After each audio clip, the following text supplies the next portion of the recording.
आप सभी को प्रणाम, और विशेष रूप से प्रणाम इसीलिए कि आप हमारे भारत देश की बेटियां हैं और भारत देश का भविष्य हैं। मैं आदरणीय प्रधानाचार्य जी का धन्यवाद देता हूं कि उन्होंने हमें अवसर दिया आप लोगों को श्वास योग के बारे में बताने के लिए, श्वास क्रिया बताने के लिए। आप सभी हमारे देश के भावी भविष्य हैं और हमारे आदरणीय प्रधानाध्यापक जी, प्रधानाचार्य जी और हमारे गुरुजन, वो सभी इस भविष्य के निर्माता हैं। तो दोनों की ही जिम्मेदारी होती है जीवन को आगे बढ़ाने के लिए। गुरुजी अगर हमें उचित मार्ग पर चलाते हैं, सही दिशा में चलाते हैं, तो हमारा मार्गदर्शन जिस तरीके से होता है, हमारा भविष्य उसी तरीके से निर्माण होता है भविष्य का। और हम जितना उनको सीख पाते हैं, जितना हम ग्रहण कर पाते हैं, उतना ही हमारा भविष्य, हमारे देश का भविष्य मजबूत होता है। भारत एक विश्व गुरु के रूप में पुनः स्थापित हो रहा है। इस विश्व गुरु के स्थापना में आप लोगों का सहयोग, आप लोगों की जिम्मेदारी, आप लोगों की जो मेहनत काम लाएगी, वो और कोई नहीं ला सकता, क्योंकि देश आगे चल के आपको ही संभालना है। पहले बेटी के रूप में, फिर बहन के रूप में, फिर पत्नी के रूप में, फिर माँ के रूप में, है ना।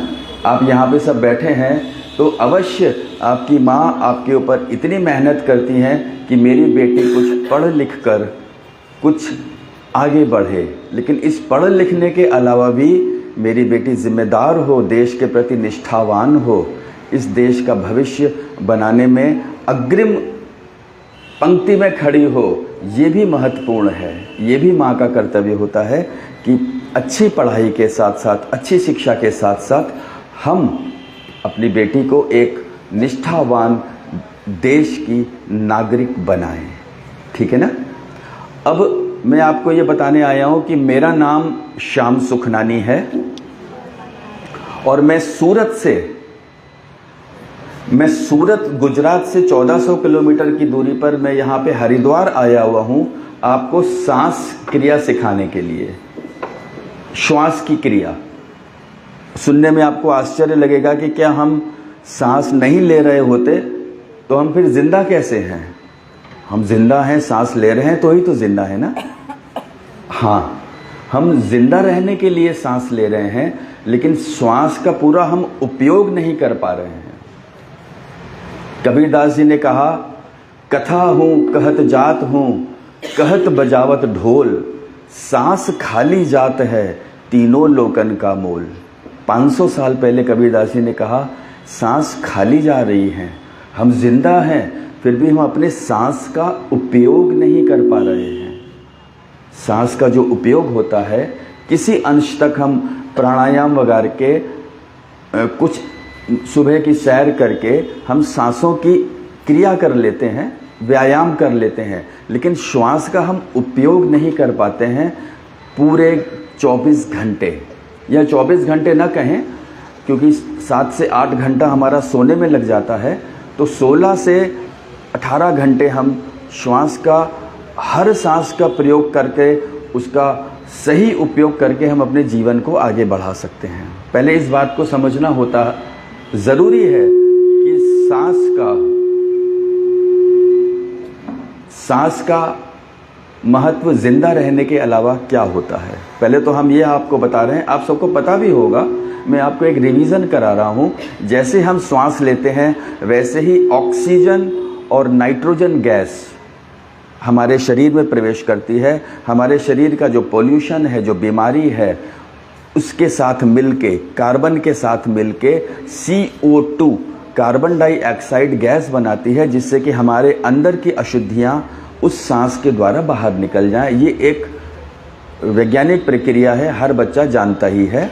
ऑक्सीजन अंदर आई, कार्बन डाइऑक्साइड बाहर गई। वो कार्बन डाइऑक्साइड किसने ग्रहण किया आपको पता है? जो हमने श्वास के द्वारा कार्बन डाइऑक्साइड छोड़ी, वो किसने ग्रहण किया? पेड़ ने। क्या नाम है आपका? ठीक है, अभी सुनने में नहीं आ रहा, फिर हम आपको बुलाएंगे। अभी ये पेड़ उस कार्बन डाइऑक्साइड को ग्रहण करते हैं और वापस हमको ऑक्सीजन, जब तक सूर्य की रोशनी है हमें ऑक्सीजन वापस भी करते हैं कि तुमने हमको कार्बन दिया, मैंने तुमको ऑक्सीजन दिया। शाम को 7 बजे के बाद, सूर्यास्त होने के बाद वो भी कार्बन छोड़ना शुरू कर देते हैं, एक्सेप्ट कुछ पेड़ों को छोड़ के, जैसे नीम का पेड़ है, बरगद का पेड़ है, पीपल का पेड़ है। देखिए पीपल का पेड़ मेरे सामने ही लगा हुआ है, ये 24 घंटे हमें ऑक्सीजन देता है। और ये हमारा सौभाग्य है कि हमारे विद्यालय के पास में ही लगा हुआ है, मतलब विद्यालय ऑक्सीजन से भरा हुआ है। अब मैं मुद्दे पे आता हूँ। ऑक्सीजन का आना और कार्बन डाइऑक्साइड का निकलना, इसके अलावा एक और भी मेरे बच्चों आपसे निवेदन है कि मैं सिर्फ आज ही के लिए आया हुआ हूँ आपके पास, और फिर पूरी ज़िंदगी आपको ये बात हमारे काम आएगी, याद आएगी, और आपके दूसरों को बताने की काम आएगी। दोबारा शायद मैं इधर नहीं आ पाऊँ क्योंकि मैं पूरा भारत भ्रमण करता रहता हूँ। आएंगे, लेकिन कहीं ना कहीं आपसे हम मोबाइल के टच में रहेंगे, कभी फ़ोन नंबर से आपकी शंकाएं और समाधान को हम दूर करेंगे। इस ऑक्सीजन का आना और कार्बन डाइऑक्साइड का जाना के अलावा एक और इस क्रिया में हमारे अंदर प्रवेश होता है, वो है ऊर्जा। हम कहते हैं ना, कण कण में भगवान। कहाँ है भगवान? हमें नहीं दिख रहे हैं। आप भी कहते हो कण कण में भगवान, तुम में भगवान, मुझ में भगवान। कहाँ है भगवान? लेकिन इस श्वास क्रिया को करने के बाद में हमें पता लगा कि हवा की ऊर्जा में भगवान की ऊर्जा है। जो महाविष्णु इस पूरे ब्रह्मांड को चला रहे हैं, जिस महाविष्णु की ऊर्जा पूरे ब्रह्मांड को चला रही है, वो हवा में भी उपस्थित है, लेकिन हम उस महाविष्णु की ऊर्जा को ग्रहण नहीं कर पा रहे हैं। मौजूद है लेकिन हम ग्रहण नहीं कर पा रहे हैं। हम किस प्रकार की श्वास लेते हैं? हम खाली 2 बच्चों को बुलाएंगे, एक आप ये आ जाइए, एक बच्चे आप आ जाइए, है ना।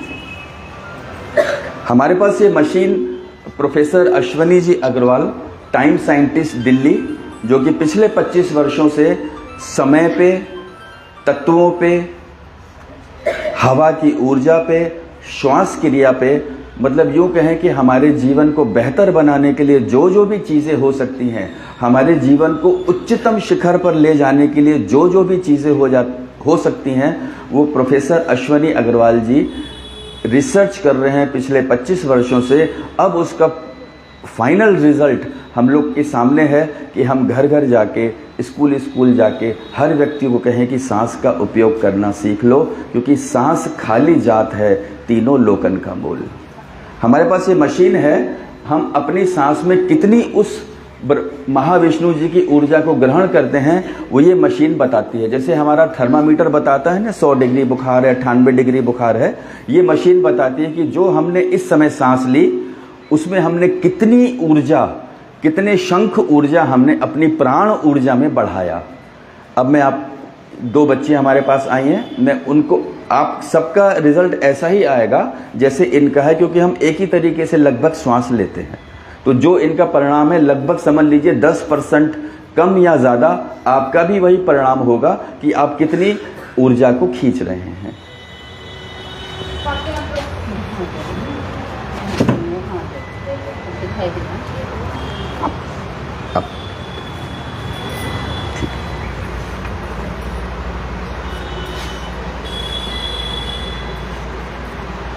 ठीक है,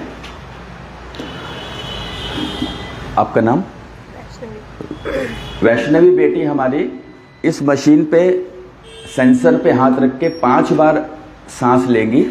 उस 5 बार सांस लेने के बाद में ये मशीन बताएगी कि हमारी बेटी, हमारे देश की बेटी वैष्णवी ने कितनी ऊर्जा इस हवा से ली।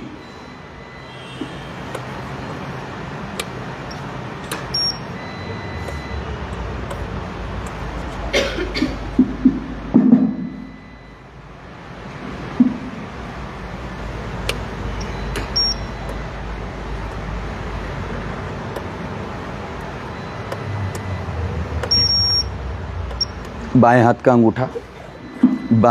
अंगूठा आप सेंसर पे रखिए। सांस आपको लेनी है और छोड़नी है, सांस को कहीं भी रोकना नहीं है, कहीं भी ज़बरदस्ती नहीं करनी है। एक सांस लेनी है और एक सांस छोड़नी है, ठीक है? 5 बार। हाथ हटाइए, अब रखिए। क्यों नहीं चल रहा? एक बार छोड़िए।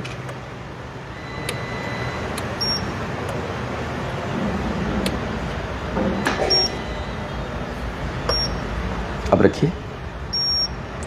5 बार, ठीक है? मैं इसको स्टार्ट कर रहा हूं। 5 बार हो जाए तो हमको बता दीजिएगा, मैं इस बटन को स्टॉप कर दूंगा। धीरे धीरे सांस लीजिए, धीरे धीरे सांस छोड़िए। रोकना नहीं है, जबरदस्ती खींचना नहीं है, कतई जबरदस्ती नहीं करनी है कि खींचे पड़े हैं, नहीं।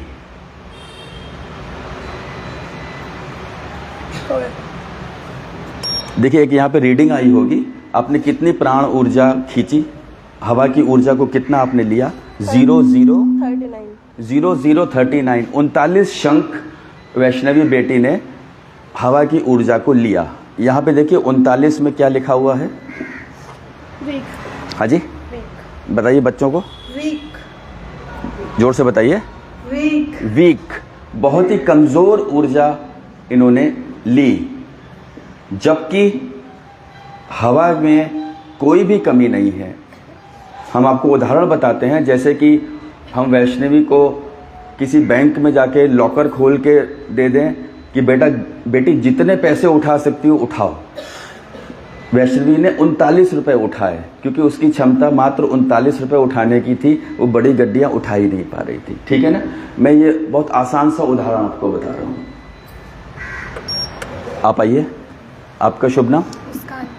मुस्कान। अब बताएंगी कि वो कितनी ऊर्जा ले पा रही हैं। श्वास को लेना है और छोड़ना है, कहीं भी जबरदस्ती नहीं करनी है, कहीं रोकना नहीं है। सामान्य रूप से सांस को लेना है और सामान्य रूप से सांस को छोड़ना है। हाथ रखिए। 5 बार, 5 बार आप सामान्य, हाँ लीजिए, 5 बार सामान्य रूप से सांस लीजिए।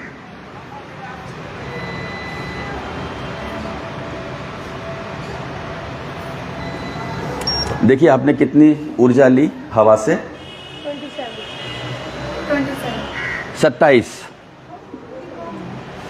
मुस्कान ने खाली 27 रुपए बैंक में से निकाले। बैंक खुली हुई है, देखिए बैंक खुली हुई है और पूरी छूट है कि तुम्हें जितना पैसा चाहिए निकाल लो, लेकिन हमारी क्षमता सिर्फ मुस्कान की 27 रुपए निकालने की थी, उसने 27 रुपए निकाले, ठीक है? नहीं, कोई दिक्कत नहीं, वो सेंसर चालू हो गया, माना काम चालू हो गया। आप बैठिए, मैं आपको दोबारा बुलाऊंगा, है ना? अब भले आप उस तरफ कर लीजिए।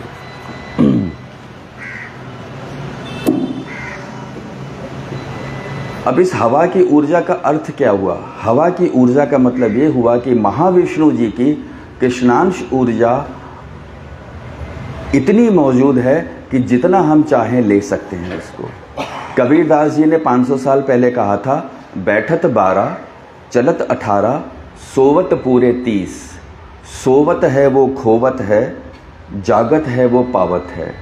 इस दोहे को सभी ने सुना हुआ, लेकिन किसी को इसका अर्थ नहीं पता होगा, क्योंकि मुझे भी नहीं पता था जब तक मैंने श्वास योग का अभ्यास नहीं किया था प्रोफेसर अश्वनी अग्रवाल जी के सानिध्य में जाकर। तो कबीरदास जी कह रहे हैं कि बैठे हुआ एक स्वस्थ व्यक्ति, स्वस्थ है ना, शारीरिक रूप से स्वस्थ, मानसिक रूप से स्वस्थ, 2 स्वास्थ्य होते हैं, शारीरिक, मानसिक, आत्मिक, स्पिरिचुअल हेल्थ भी उसको बोलते हैं हम लोग। कबीरदास जी कह रहे हैं कि बैठा हुआ एक स्वस्थ व्यक्ति 1 मिनट में 12 बार सांस लेता है, चलता हुआ व्यक्ति 1 मिनट में 18 बार सांस लेता है, सोया हुआ व्यक्ति, सो जाने के बाद व्यक्ति 1 मिनट में 30 बार सांस लेता है। तो कबीरदास जी कह रहे हैं कि जो सो रहा है और जो बैठा हुआ है वो खोवत है। क्या खोवत है? 30 सांस माइनस बैठे हुआ व्यक्ति 12 सांस, 18 सांस प्रति मिनट वो व्यक्ति खो रहा है, वो सो रहा है, आलस कर रहा है, उठ ही नहीं रहा है ना?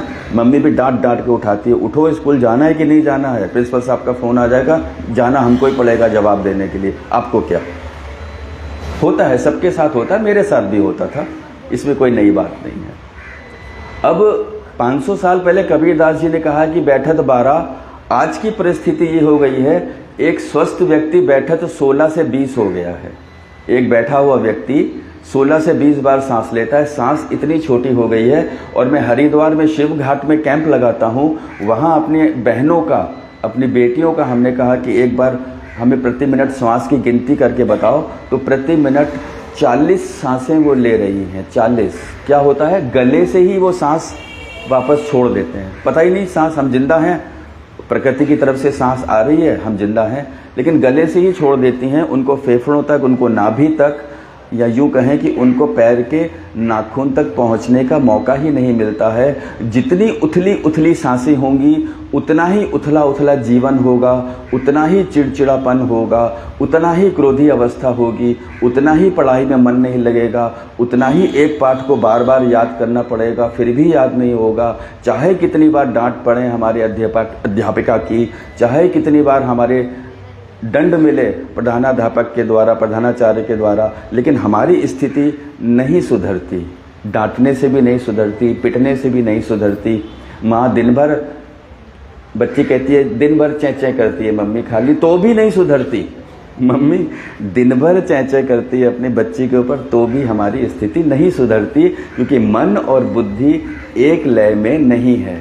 मन और बुद्धि की आपस में दोस्ती नहीं है, इसलिए हमारा किसी भी संबंध में दोस्ती नहीं है, चाहे वो पढ़ने का हो, चाहे वो पढ़ाने का हो, चाहे घर के संबंध हो, चाहे समाज के साथ संबंध हो, चाहे देश के साथ संबंध हो। ठीक है ना। अब मैं आपको एक सांस लेके दिखाता हूं कि मेरे सांस की गति देखिएगा कि किस गति से श्वास को लिया जाए, जिससे हवा की ऊर्जा को हम अपनी प्राण ऊर्जा में अधिकतम बढ़ा सकें। और ये प्राण ऊर्जा हमारे तन, मन और बुद्धि को एक लय में आती है, एक ले आती है, और एक ही बार में हमको पाठ समझ में आने लगता है। शर्त है, अभ्यास करना है 10 मिनट रोज। ऐसे एक बार सांस लेने से नहीं होता। एक ही बार में हमें पाठ याद होता है, एक ही बार में हमें वो चीज़ समझ में आती है जो कि हमें बताई जा रही है, और एक ही बार में हम ये समझ जाते हैं कि मेरी जिम्मेदारी अपने प्रति और इस देश के प्रति क्या है। मैं आपको एक सांस लेके दिखाता हूँ।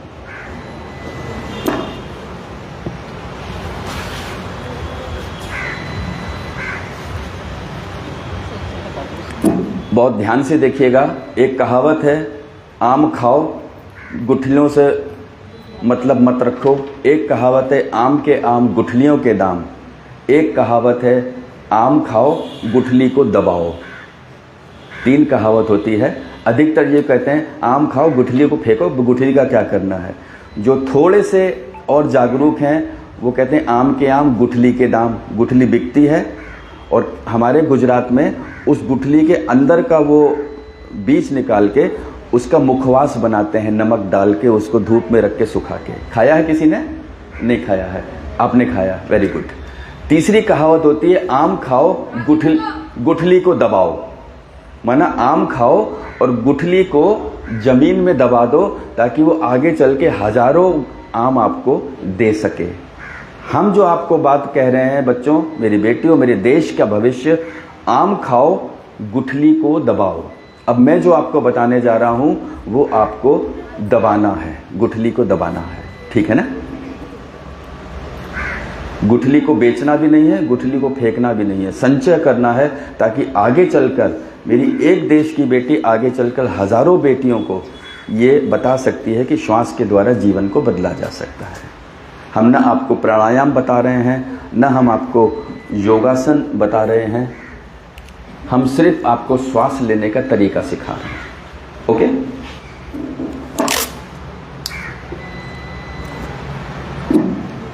Thank you. मेरी श्वास की गति को देखिएगा। मेरा वीडियो ले लीजिएगा थोड़ा दूर से, भले पीछे ले जाइए आप इसको, और पीछे ले जाइए ना। मैम का भी पोज आ जाए तो अच्छा है। एक सांस,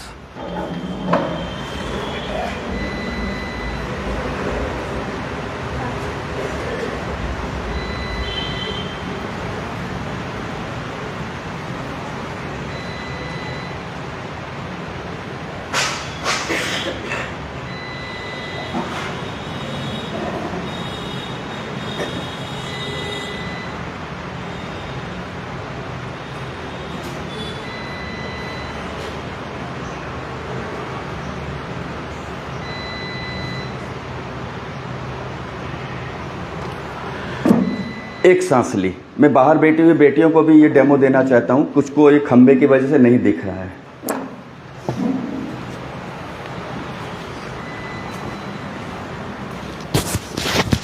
एक सांस, गति देखिए हमारी।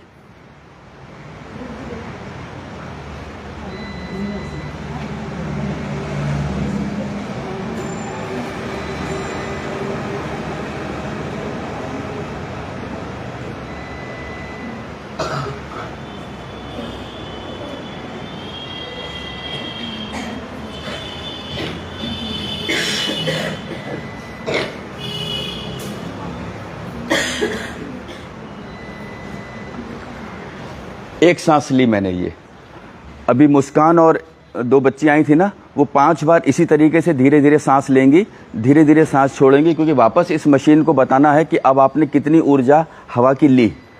5 बार 6 बार, जब तक मैं बात कर लेता हूँ। धीरे धीरे सांस लीजिए, धीरे धीरे सांस छोड़िए। आप यहाँ पे आके खड़े हो जाइए। जब तक मैं बात कर रहा हूँ आप धीरे धीरे सांस को लें, धीरे धीरे सांस को छोड़ें। आप भी वैष्णवी आ जाइए ना, आइए। धीरे धीरे सिर्फ गति को।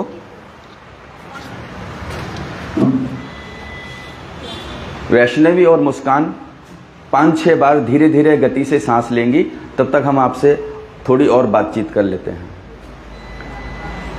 श्वास क्रिया के द्वारा हमारा तन, मन और बुद्धि जब एक लय में आ जाता है तो हम अपने स्वयं के गाइड बनना शुरू हो जाते हैं, अपने स्वयं के गुरु बनना शुरू हो जाते हैं। आपको स्वयं अपनी जिम्मेदारी पता होना शुरू हो जाती है, क्योंकि आपने अपनी प्राण ऊर्जा में उस महाविष्णु जी की ऊर्जा को इतना बढ़ा लिया कि अब इतना बढ़ाने के बाद में हमारा अंदर का पॉल्यूशन इतना निकल चुका है उस ऊर्जा के आने के बाद में, कि अब हमें स्वतः ही हमें अपनी जिम्मेदारियां दिखना शुरू हो गई हैं, जो कि डांट और मार खाने से भी नहीं दिख रही थी। क्या हुआ? मात्र महाविष्णु जी की ऊर्जा को हमने अपनी प्राण ऊर्जा में बढ़ाना शुरू किया। ठीक है ना? इस ऊर्जा को हम यूज़ नहीं कर पाते हैं, लेकिन ये हमारे लिए उपलब्ध है और फ्री उपलब्ध है। शर्त ये होती है पीठ सीधी हो, आंखें खुली हो, हमें कतई मेडिटेशन नहीं करना है, हमें कतई ध्यान में नहीं जाना है, मात्र धीरे धीरे सांस को लेना है और धीरे धीरे सांस को छोड़ना है। प्रतिदिन 10 मिनट की अभ्यास लगातार 40 दिन के करने के बाद में आप अपने को जब दर्पण में देखेंगे, जब मिरर में देखेंगे, तो आपको वही मुस्कान और वैष्णवी दर्पण में दिखाई देगी, लेकिन अंदर से बहुत कुछ बदल चुका होता है। वो यही बता पाएंगे 40 दिन के बाद कि क्या बदल गया अंदर से, ऐसा क्या हो गया। ये टाइम साइंटिस्ट के द्वारा नाड़ी ज्ञान पे आधारित ये खोज की हुई है। अगर पति इस अभ्यास को रोज 10 मिनट करता है तो उसका अंश पत्नी को भी मिलना शुरू हो जाता है। माँ अगर इस अभ्यास को करती है तो बच्चों को भी उसका असर मिलना शुरू हो जाता है, क्योंकि बच्चे माँ की नाड़ी में 9 महीने तक जुड़े रहते हैं। नाड़ी से उनका कनेक्शन जिंदगी भर रहता है। ये नाड़ी ज्ञान पे आधारित है, कोई भी योगा नहीं है, कोई प्राणायाम नहीं है। नाड़ी ज्ञान पर आधारित जो भी हम प्राण ऊर्जा में उस महाविष्णु जी की कृष्णांश ऊर्जा को बढ़ाएंगे, वो माँ के बच्चे भी शेयर करेंगे और पति है तो पत्नी भी शेयर करेगी। ये एक नियम बना हुआ है, कोई इसको बदल नहीं सकता। खरगोश 1 मिनट में 60 बार, आप लोग बेटा श्वास क्रिया करते रहिए, सुनते भी रहिए, करते रहिए, जितना अभ्यास करेंगे उतना अच्छा है। खरगोश 1 मिनट में 60 बार सांस लेता है। कितनी बार? 60 टाइम्स। उसके सामने खड़े हो रही है, ऐसा लग रहा हाँफ रहा है। कछुआ 1 मिनट में 3 बार सांस लेता है। कितनी बार? 3 बार। अभी बाहर पोस्टर लगा हुआ है ना, क्रूम अवतार विष्णु जी का हुआ था, तो कछुए के बारे में जानकारी भी लिखी हुई है। पोस्टर बहुत महत्वपूर्ण है। कछुआ 1 मिनट में 3 बार सांस लेता है, और आप उसको परेशान करने जाइए तो अपना गर्दन, अपने पैर सब अपने सिकोड़ लेता है। ठीक है, तुम अपना करते रहो जो करना हो, मेरा अंदर से पूरा शांत है। तो इसी तरीके से कछुए की तरह हमें अपने को शांत रखना है। शांत कैसे होगा? जब हम अपनी प्राण ऊर्जा में अधिकतम उन महाविष्णु जी की ऊर्जा को सम्मिलित करते जाएंगे। प्रतिदिन 10 मिनट का अभ्यास, मात्र 10 मिनट का अभ्यास आपके जीवन को उच्चतम स्तर पर ले जाएगी। जो भी आप करना चाहती हैं, जॉब करना चाहती हैं, कहीं नौकरी करना चाहती हैं, कुछ अपना व्यापार करना चाहते हैं, कुछ अध्ययन अध्यापन का काम करना चाहते हैं, कुछ भी आप करना चाहते हैं, एक बार में ही आपको समझ में आएगा। आपके जीवन की समस्याएं का समाधान हम दर दर ढूंढते हैं, जा के पूछते हैं, स्पेशलिस्ट से पूछते हैं, लेकिन आपका समाधान वो महाविष्णु जी की ऊर्जा सामने रख देती है कि ये तुम्हारा समाधान है, जाओ इस पथ पे आगे बढ़ो। कुछ नहीं हुआ, क्या हुआ? हमारे शरीर के अंदर हमारी प्राण ऊर्जा को उस महाविष्णु जी की ऊर्जा ने इतना बढ़ा दिया कि समस्याएं घटते घटते समाधान आना शुरू हो गए अपने आप।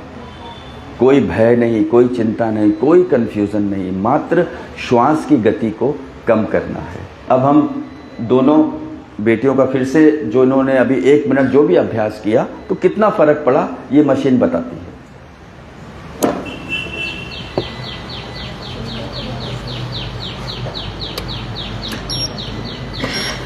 बाएं हाथ का अंगूठा रखिए। धीरे धीरे सांस को लेना है, धीरे धीरे सांस को छोड़ना है, कोई उतावलापन नहीं है ना, रोकना नहीं है। 5 बार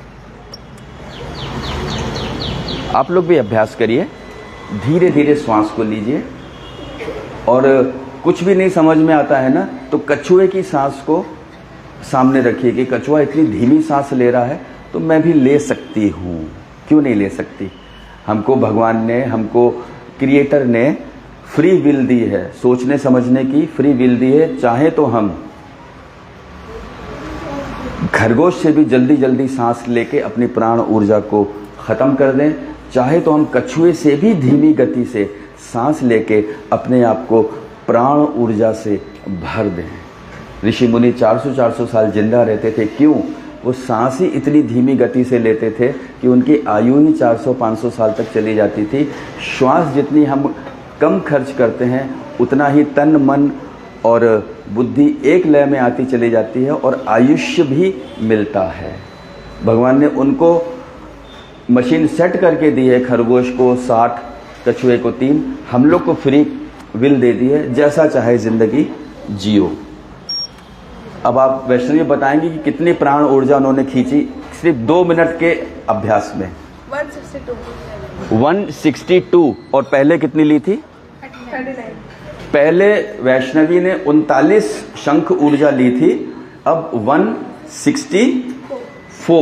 164 40 4 गुना ज्यादा उन्होंने प्राण ऊर्जा में उस महाविष्णु जी की ऊर्जा को बढ़ाया। मात्र 2 मिनट का अभ्यास किया है। सोचिए, जब आप 10 मिनट प्रतिदिन अभ्यास करना शुरू कर देंगे तो कितनी प्राण ऊर्जा आप ले सकते हैं, और 40 दिन के बाद में कितना परिवर्तन आप महसूस कर सकते हैं। क्लैपिंग वैष्णवी।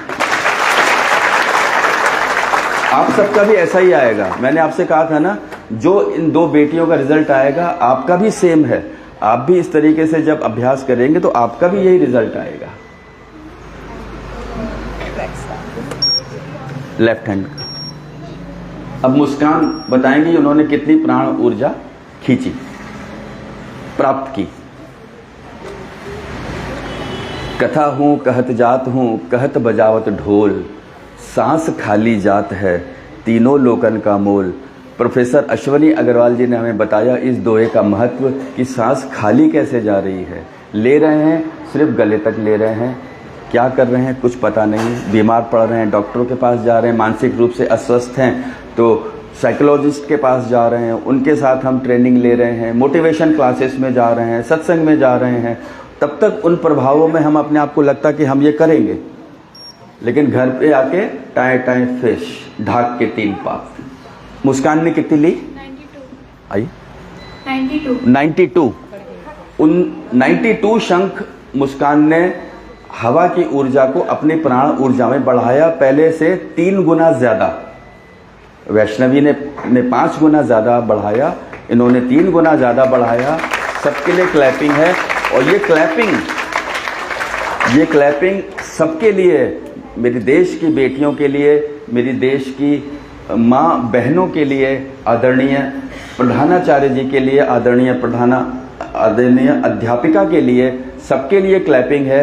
अगर ये कोई भी जिम्मेदारी लेके, चाहे वो सुबह की प्रार्थना हो या जो भी सेशन चलते हो, पीटी क्लासेस चलते हो, स्कूल में मात्र 3 मिनट तक अगर इसका प्रयोग अपने बच्चों को करा दें तो बाकी 7 मिनट वो अभ्यास अपने घर पे कर लेंगी।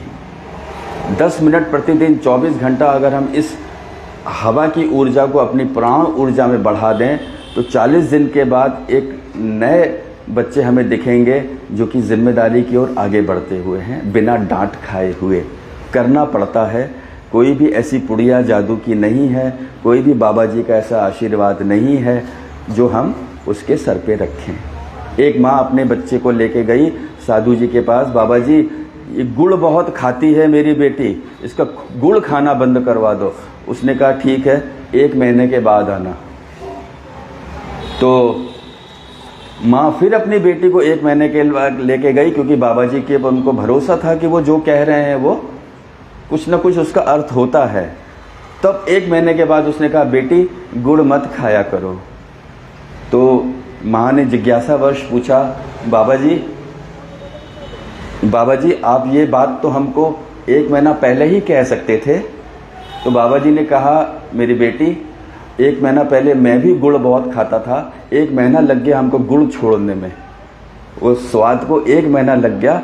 जब तक मैं वो चीज़ कर नहीं रहा हूँ तब तक वो किसी दूसरे के ऊपर असर डाल ही नहीं सकते। वो मेरे वाइब्रेशन, अगर मैं वो नहीं कर रहा हूँ तो मेरे वाइब्रेशन नहीं काम आते हैं। तो मैं भी यही कह रहा हूँ कि कोई भी आशीर्वाद नहीं है, कोई भी जादू नहीं है, आपको सिर्फ 3 मिनट अभ्यास इस स्कूल में बैठ के करना है। ये प्रोग्राम पूरे देश में जा रहा है, देश में जाएगा और आने वाले वर्षों में बताएगा कि इस विद्यालय की बेटियां कितना आगे बढ़ चुकी हैं हमारे इस कार्यक्रम के बाद। शर्त ये है कि अभ्यास करना पड़ेगा, अपनी श्वास में उस महाविष्णु जी की ऊर्जा को लेना ही पड़ेगा। जो मैंने आपको बताया है बच्चों, वो सब मेरे एक पैम्पलेट, एक कागज़ में भी लिखा हुआ है, मैं वो सबको दूंगा। मैं वो बेटा उसमें रखे हुए निकाल दो ना। हाँ, इसमें पीछे देखिए वो सब, ये हाँ पीछे चैन खोलिए, उसमें वो सब जानकारी कि एक व्यक्ति, एक श्वास प्राणायाम करने वाला व्यक्ति प्रति 10 मिनट कितनी सांस लेता है, योगासन करने वाला व्यक्ति 10 मिनट में कितनी सांस लेता है। जैसे ये बैनर लगा हुआ है ना, ऐसा ही उसमें एक कागज़ भी है कि कौन सा व्यक्ति 10 मिनट में कितनी बार सांस लेता है। ये बेटा आप डिस्ट्रीब्यूट करवा दीजिए ना, 2 बच्चे मिलके सबको, और भी देख लीजिए, ले लीजिएगा। हाँ 2 लोग बेटा बांटते जाओ। कितनी हम श्वास ले सकते हैं, एक ही शर्त है, जब भी हम इस अभ्यास को करें पीठ सीधी रखें, आंखें खुली रखें, मेडिटेशन नहीं करना है। ये मैं आपको 3 बार चेतावनी दे चुका हूँ। आंख बंद करके ध्यान नहीं करना है, क्योंकि ध्यान करने में हमारी सांस कहाँ गुम हो गई हमें पता ही नहीं चलता। मैं पुनः आदरणीय प्रधानाचार्य जी का शुक्रगुजार हूँ, उनको धन्यवाद देता हूँ कि उन्होंने हमें ये मौका दिया।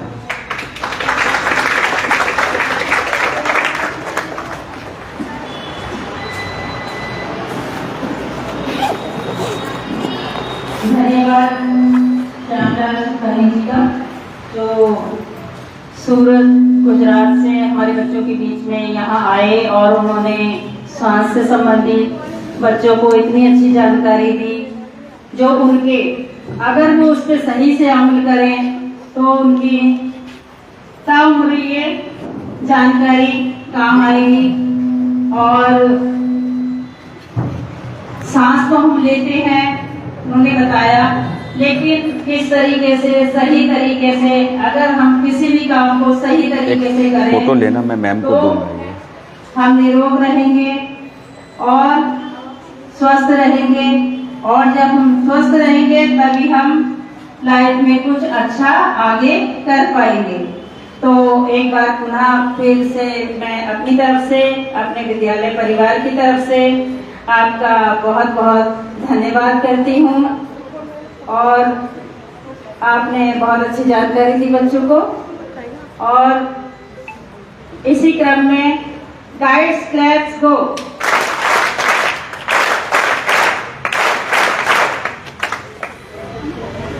आपने जो क्लैपिंग की है, मैं आपको अब एशो क्लैपिंग करना सिखाता हूँ। वो भी टाइम साइंटिस्ट ने हमको बताया है कि एशो क्लैपिंग कैसे की जाए। देखिए हमारे हाथ, जो हाथ है ना, हमारे अंदर के जितने भी पुर्जे हैं शरीर के, लीवर, किडनी, इन सब हाथों में होते हैं। इस हाथों के प्रेशर, एक्यू जो प्रेशर करते हैं ना, उनको पता है कि कहाँ से किडनी जुड़ रही है, कहाँ से नाक जुड़ रही है। अब मैं आपको एशो क्लैपिंग बताता हूँ कि इसके द्वारा आप मैक्सिमम उस एक्यूप्रेशर का फ़ायदा उठा सकते हैं। मैक्सिमम आप उस एक्यूप्रेशर का फ़ायदा उठा सकते हैं। हम 5 बार इस क्लैपिंग को करेंगे, एशो क्लैपिंग को। तरीका ये है कि दोनों हाथों को प्रणाम की स्थिति में लाएं। प्रणाम कैसे करते हैं? दोनों उंगलियां, पूरी हथेली, पूरा अंगूठा आपस में जुड़ गया, ठीक है ना। कभी भी सुस्ती महसूस हो, कभी भी कहे कि मन नहीं लग रहा काम करने का, कभी भी कुछ भी ऐसा हो, 10 बार खाली एशो क्लैपिंग कर लीजिएगा।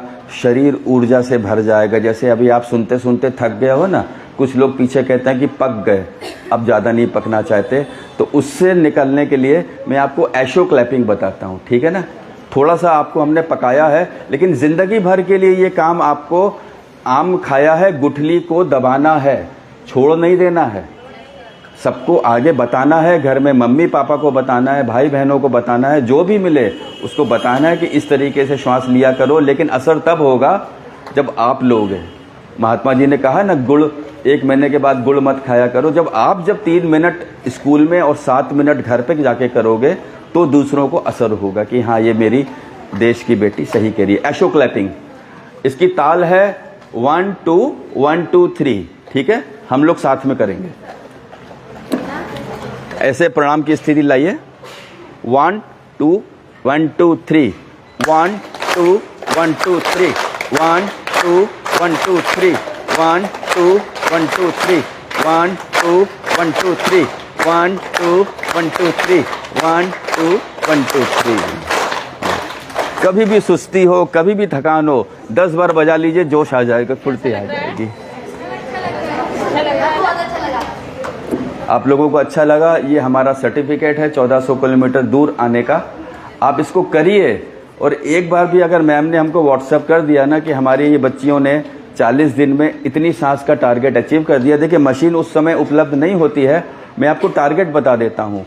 10 मिनट में, उसमें कागज़ में भी लिखा हुआ है, 10 मिनट में अगर आप 60 बार ब्रीथ करते हैं तो आप श्वास योगी बन गए। जो मैंने आपको सिखाया, धीरे धीरे सांस को लेना है, धीरे धीरे सांस को छोड़ना है, कहीं ज़बरदस्ती नहीं करनी है, कहीं रोकना नहीं है। अगर आपने 10 मिनट में 60 सांस का टारगेट अचीव किया, मतलब 1 मिनट में 6 सांस, तो आप श्वास योगी बन गए, श्वास योगी। अगर आपने 10 मिनट में 35 सांस का टारगेट अचीव कर लिया, ज़बरदस्ती नहीं करना है, चाहे महीने में, चाहे 2 महीने में, चाहे 6 महीने में, 1 साल में, उम्र पड़ी है पूरी, औसत 100 साल की उम्र होती है, पूरी उम्र पड़ी हुई है, ज़बरदस्ती न करें। धीरे धीरे उसको अगर आप 10 मिनट में 35 सांस, अर्थात 1 मिनट में 3.5 सांस, अर्थात लगभग कछुए के बराबर। हम कछुए से नीचे भी जा सकते हैं। जो हमारे ऋषि मुनि थे वो 1 मिनट में 1 सांस लेते थे, 10 मिनट में 1 सांस लेते थे, लेकिन अभ्यास के द्वारा, ज़बरदस्ती नहीं खींच सकते उसको, है ना। तो अगर आप 10 मिनट में 35 सांस का टारगेट अचीव करते हैं तो आप निष्ठा योगी बन जाते हैं। निष्ठा योगी का मतलब अपने जीवन के प्रति निष्ठा, अपने परिवार के प्रति निष्ठा, अपने समाज के प्रति निष्ठा, सबसे बड़ी बात इस देश के प्रति निष्ठा। विश्व गुरु भारत ये तभी बन पाएगा जब हमारे देश की बेटियां अपनी जिम्मेदारी को आगे बढ़ाएंगी और आप ही लोग हमारे देश को आके लेके जाएंगे। इस स्लोगन के लिए एक बार एशो क्लैपिंग 3 बार करिएगा। 1 2 3, 1 2 1 2 3। ओके, आप सभी का बहुत बहुत आभार। अगर हमको 40 दिन में एक भी रिजल्ट, एक भी बच्चे का रिजल्ट मेरे व्हाट्सएप पे आएगा। मेरा नंबर है इसमें 9099059509। एक भी व्हाट्सएप आ गया, मैं समझूंगा कि सूरत से आना मेरा सफल हो जाएगा। और मैं रिक्वेस्ट करता हूँ अपने प्रिंसिपल साहिबा से कि अगर वो एप्लीकेबल कर पाएँ 3 मिनट प्रतिदिन, बहुत ज़्यादा नहीं होते हैं, प्रार्थना के साथ 3 मिनट स्लो ब्रीदिंग अगर एप्लीकेबल कर पाएँ तो बहुत बहुत आभार होगा उनके लिए।